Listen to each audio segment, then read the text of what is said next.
You have it all in your heart and in your soul, but all you need is a little guidance. Welcome to Motivational Radio France with your host, Longi Agaha from Paris. You see, the issue is certificates does not really define who is best or who is not. Whether you have a first class or not, what people are interested in seeing is your result. Exactly. So if you have a first class and you sit down there and look at someone who is doing better and you say, I am better than this person, I could speak better English, I came out with a first class and he came out with a third class. Well, these are nonsense because these are not what determines success in life. What determines success in the 21st century is results. How willing are you to work out and produce results? People don't even care whether you work for 24 hours, whether you work for 8 hours, 10 hours in a day. What people want to see is result. Another simple way we can really analyze that is, first of all, you start by acknowledging your fear. Is it easy to ignore or deny our fears, even to ourselves, in a society that stresses the importance of being strong and brave? First of all, you find out what their fear is. Own your feelings. I mean, that's the first step. You have to just tell yourself the truth that I am afraid. Name your fear. Write it down. What are you afraid of? I'm afraid to start something on my own. The second thing to do is to define its contours. Approach your fear as something with a beginning and an end. Just know that every fear started somewhere at a particular time, in a particular environment, and it has an end. What is the history of your fear? Did it begin with a negative experience? Is it related to factors that affected your childhood, your environment? By the way, Longi, we can change our environment. There are certain things in our environment that are there that we can change it. And how do we change our environment? You can change your environment by changing the people who live in the environment. And what makes an environment bad is because of the number of people who are bad in the environment. I'll give you an example. If you have a community of 100 people and 80 people are good in that community and 20 people are bad, the average is that the community is a good community. Right. But if you have a community of 100 people and 80 people are bad and then 20 people are good, on the average, the community is a community of bad people. Right. So I want to say that, in development studies, nothing is impossible. You have a bad environment, you can change it. So, I'm talking about analyzing your fear now. Mm-hmm. You have to also ask questions like, what triggers your fear? Is this something obvious, like the sight of a snake or a trailer, or you one time had an accident, you've been hit by a green bus, or your father has always told you that you won't make it in life because you're lazy, you're a sloth, you can't just make it, you're a failure. You have to trace the history of your fear. It will help you to, thirdly, imagine the outcome of your desire. Now look at the history, define it, and then weigh it to where you're going. Now that you have completely understand your fear, think about what exactly you want to change. What do you want to change about your life? What do you want to change about your situation? Those are the things that should motivate you, not your fear. Because your fear is always related to a history, where you're coming from. But don't look at where you're coming from. Look at where you are going. If you can see where you're going, then you can begin to make a commitment to take your first concrete step towards eliminating your fear.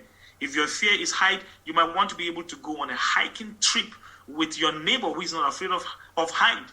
If your fear is starting something on your own, if your fear is to start a company, you don't even want to start it because you're scared, find a partner who is not afraid, who is willing to start up with you. So there are several ways we can eliminate our fear, Longi. Different experts will give you different approaches and different, and then finally, try to gradually desensitize your fear, step by step.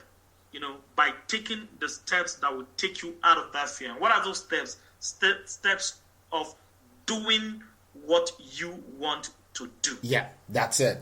Yeah, I believe that when you are ready, they said when the student is ready, the teacher will appear. That's right. That's right. I believe that if you're ready in your mind to take the first step, somehow you begin to see people who would help you walk along. Oh, come on. That's right. That's right. I believe that sincerely.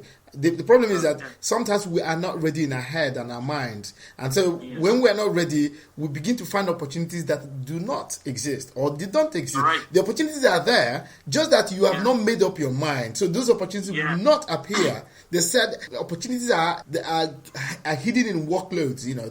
That's right. It's like when you're doing something, you see, when you begin to do something, when your mind is ready to really shift, move into a new level, you begin to see opportunities in that level. And so that's very, very important for people to really... In fact, let me tell you something, Longi. Go ahead. There's something about opportunity.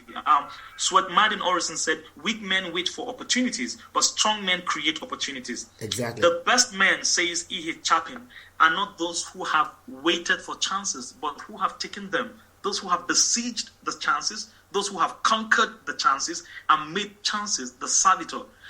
There may not be one chance in a million that you will ever receive unusual aid, but opportunities are often presented which you can improve to your own good advantage if you will only take action. So many times, my brother, the problem is taking the right action. The lack of opportunity is ever the excuse of a weak, vacillating mind, especially down here in Africa. It's also common in the Western world where everything is easy.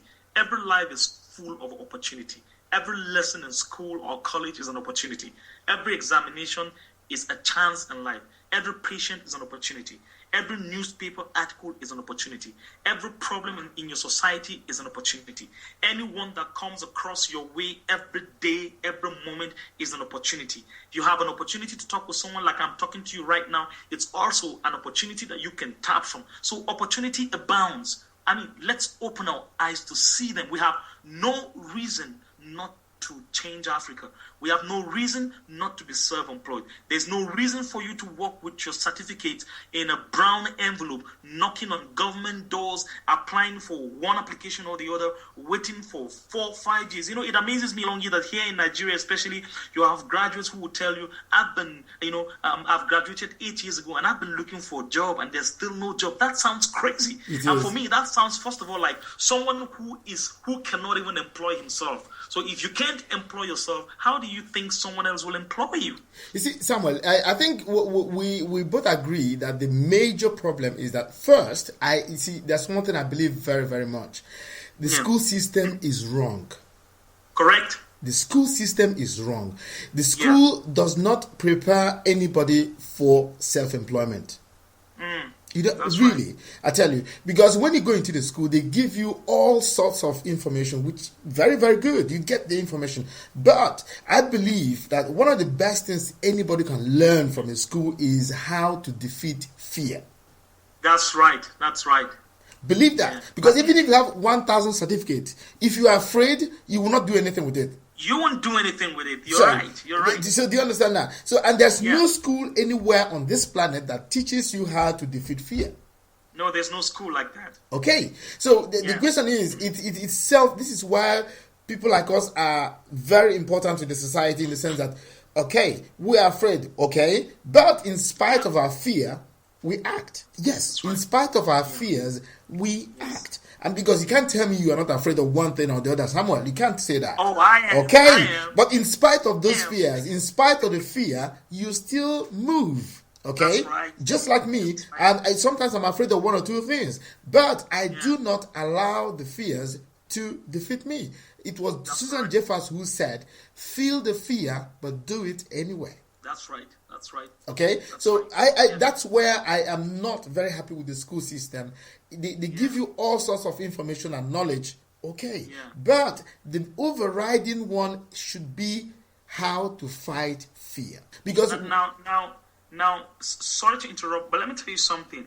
What you're saying is very correct, but I just still want to hammer on the school system. Our professors and our lecturers in our school systems, especially in Africa, are bunch of educationists who are even scared to start anything. Yes. And so you see that they don't even have entrepreneurial knowledge. They don't have business knowledge. When I was in the university, I had a lecturer whom you can imagine in the early 2000s. She was using the notes she used in 1977 in the class. Wow. In a jet age, and she was so proud to talk about that. I used this note in 1970. This 70. This was to tell me, can this person teach me to overcome my fear when in the first place she has not been able to overcome the fear to accept or to adopt new knowledge in chemistry, new knowledge in the sciences. So we are both saying the same thing. It is the idle man, not the great worker, who is always complaining that he has no time or no opportunity. some young men will make more out of the odds and ends of opportunities which may, carelessly throw away which many will throw, away. Others will get out a whole lifetime from it. Like bees, they extract honey from every flower, every person they meet, every circumstances of the day. Right. Adds something to our lives. There is nobody whom fortune does not visit once in a lifetime, Longi. Sure. That's the truth. But then when those fortune comes, when those great opportunity come, the question is, are we prepared? That's right. That's it. There was somebody who said the only way to know the future is when you invent it. That's right. How about that? Yeah. You have to invent it. That's the only way you can predict the future, is to invent it yourself. Because nobody will do it for you. You will determine what happens to you in the next 5 years. Your action today will determine what you become in 5 years' time. And anybody who wants to say, I don't know what tomorrow will look like, if you sit and you expect somebody to invent it for you, then you are in a rough ride. Wow. So that's great. I mean, it's very, very essential for people to move, to take action with their lives. Yes. But I still believe that there are two kinds of people. There are people who watch things happen, and there are people who make things happen. That's right. Longi, I have decided to be among those people who make things happen. Okay. And I have decided to even go further to write history. So I'm not going to sit down and allow people to just do things and sit down there and watch. I have written 2 books, and they have traveled all over the world. My 3rd book is about to be published. This podcast was brought to you by the Motivational Radio France with their host, Longiago and Paris.